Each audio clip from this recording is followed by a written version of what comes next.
we tend to base our self-esteem on what other people think. And that's not really self-esteem. Self-esteem is supposed to be how we feel about ourselves. And I was just saying how dangerous it is to allow other people to determine how you're going to feel about you.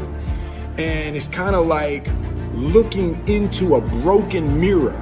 You're going to look in a broken mirror and then change your face to try to look good in this defiled, busted, broken mirror.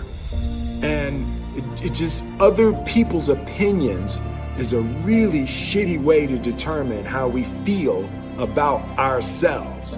You know, you're always affected by opinion, but the more opinions there are of you, the less I look at them, because I just can't live my life based upon what other people think about me. So I can't concern myself too much with what other people think. You know, it's just not healthy. I don't think I could continue to do what I do if I was constantly worrying about what somebody thought about it. If you don't know who you are, you wouldn't know how to act. Once you lock in on that identity, your brain finds a way to keep you there.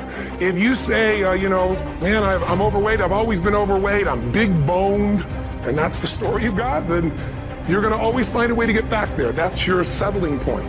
That's your identity. That's where things lock in. If you see somebody who's in really great shape, you ask them, do you work out? You know the answer. Yes. How often? And they'll tell you 3 times, 4 times, 5 times a week, whatever. In a seminar, I'll ask people, who here works out at least 5 days a week? And I'm stand up.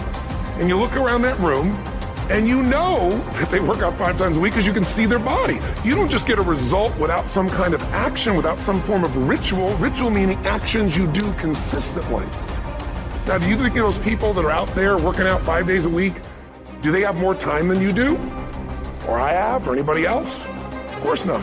Is their life less busy? Of course not. It's just a must for them. They must work out that way, and they've made that turn in their life change. They don't honor their commitment to themselves. Let me tell you what happens when you don't keep your commitment. Number one, it begins to deplete your self-esteem, and it erodes your self-image.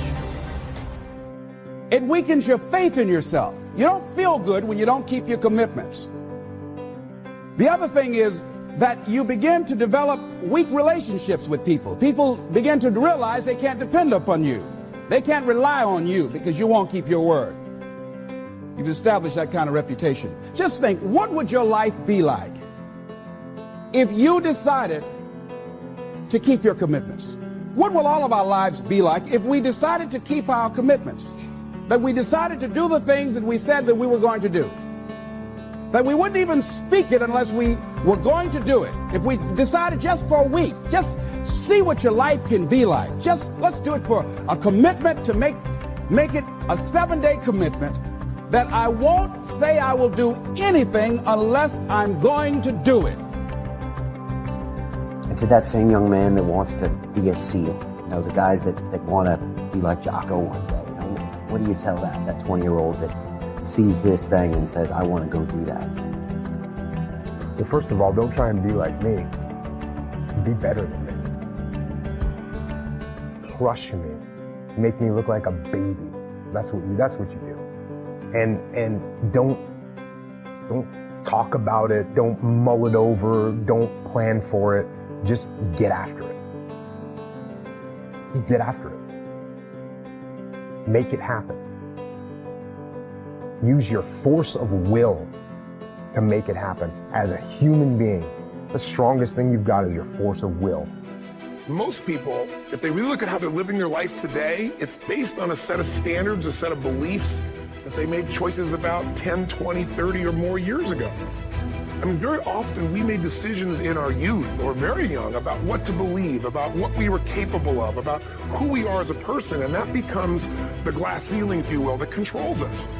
There's a corny metaphor, but it's true. I remember one time I was with my family at the circus, and there was a person there, and they had this big, giant elephant. And you look at this elephant, and they take this little rope, put it around the elephant's neck, and they drive this stake into the ground.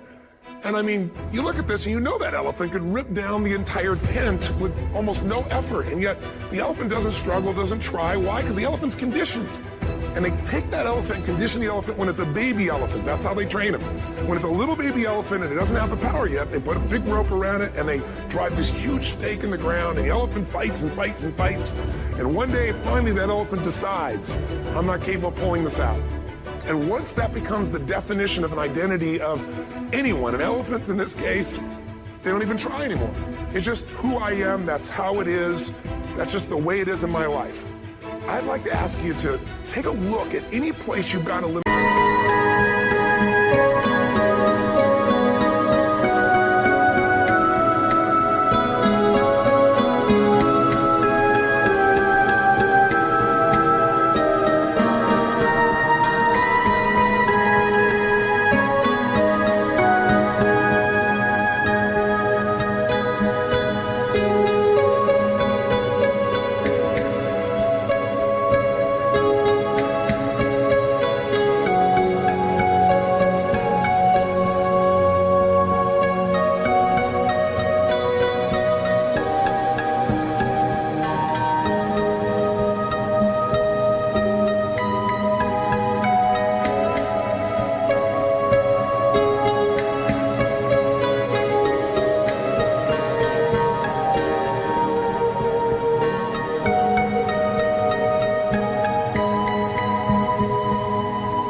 And ask yourself, when did I decide to accept that limitation? And you may not even see it as a limitation. You might see it as just that's who I am. But so often in our lives, we've adapted to be a certain way so that we don't fail or so that people will like us or respect us, but it's not necessarily who we are. One thing I'm the most happy about in terms of my career is the fact that I got there with the grace of God, first of all, but short of that, I got there just by working hard. Not partying with the right people, not compromising myself in any way or cutting any kind of deals, just by working hard, just by plugging along, sawing wood, as I like to call it. I'm a 20-year overnight sensation. I don't get life mixed up with making a living. I was there for all 4 of my children being born. When the first one was born, I recognized the difference between life and making a living. Their life, our family's life, acting is making a living. I don't think that as a participant in life, you cannot be committed. You're either committed to mediocrity or you're committed to greatness. You're either committed to being productive or you're committed to being non-productive. You're committed to being happy or you're committed to being unhappy.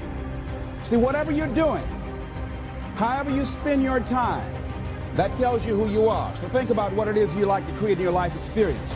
Once I look at how you commit your time, once I do an evaluation on how you spend your time, I can tell you exactly what you're committed to. People that say they have dreams or want to open a business or want to do something differently than what they're now doing, they don't like their jobs, they're unhappy, they're unfulfilled. People who say they want to improve their income level, look at how they spend their time. How they spend their time, the commitment of their time, how they use it.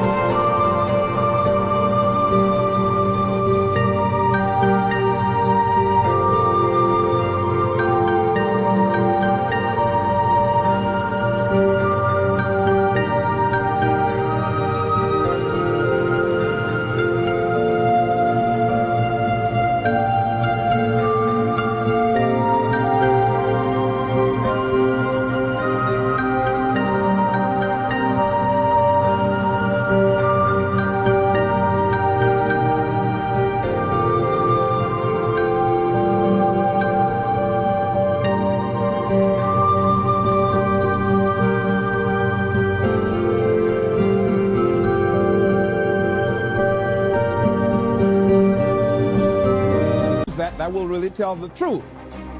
People who said, I'd like to do better, but you don't find them in vocational or technical schools upgrading their skills and their knowledge, how they spend their time, that will tell you what's going on. People who say they want to normalize their weight, they want to be healthy, but every time you see them, they're eating, that will tell you that they're committed to being obese for the rest of their lives. People tell you they want to stop smoking and they're lighting up at that time. Folks that say, I want to stop drinking, and every time you're in their face, they're reeking with alcohol, that will tell you what's going on. Don't have to listen to what they say, just watch what they do. Commitment shows up in your life in what you do. There's no one that wishes for peace more than people that have been to war.